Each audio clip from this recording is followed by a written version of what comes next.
atokantranonao amin'ny alalan'ny fandarana meteo manolotra ny arahaba tompo-klasy tompo vavy.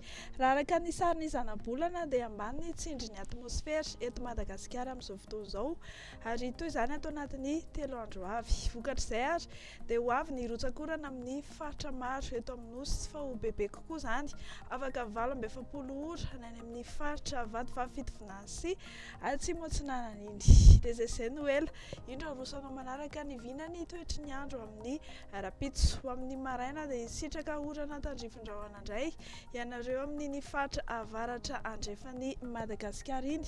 Izany hoe raha ny marimarina kokoa dia any Ambanja, Analalava, Mampikony, Tsaratanàna, tahak'izay ihany koa any Atsimo Atsinanana sy ny faritry Taolagnaro. Dia ho malomaloka indray ny andro ho amin'ny rapitso maraina any Alaotra Mangoro sy Vatovavy Fitovinany any, tahak'izay ihany koa ny aty amin'ny tendrony atsimon'ny Madagasikara, fa ifandimby avokoa ny rahona sy ny masoandro ny amin'ny faritra sisy. Ho amin'ny rapitso tolakandro anorana tandrifin-drahona ny any amin'ny faritra Mangoro, mahazo ny Vatovavy Fitovinany iny ary ny ilany Atsinanany Voatany, fa anorana tandrifin-drahona mety araha-kotroka kosa araka ny efa voalaza ombenombeny ny amin'ny morontsiraka atsimon'ny Madagasikara iray manontolo. Izany hoe marimarina kokoa dia ny faritra Atsimo Atsinanana, Taolagnaro, Androy ary ny faritra Atsimo Andrefana. Dia mbola anorana tandrifin-drahona araha-kotroka ihany koa ny aty amin'ny faritra Nosy sy Samborano aty, mahazo ny Sofia, Boeny sy Betsiboka. Ifandimby avokoa ny rahona sy ny masoandro ny amin'ny faritra sisa izay tsy notononina teo.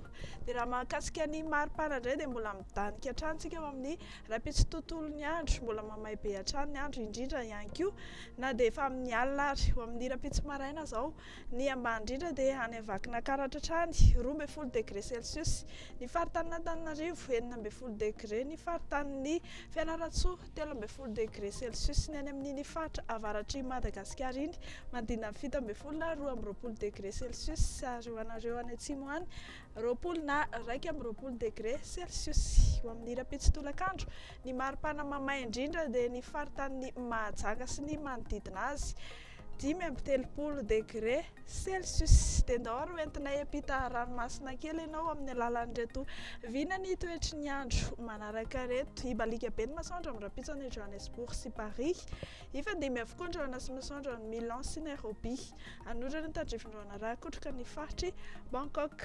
Dia mbola ifandimby ihany koa ny rahona sy ny masoandro amin'ny rapitso any Comores sy Seychelles, anorana malefaka ny any faritry La Réunion, anorana tandrifin-drahona kosa any Maurice.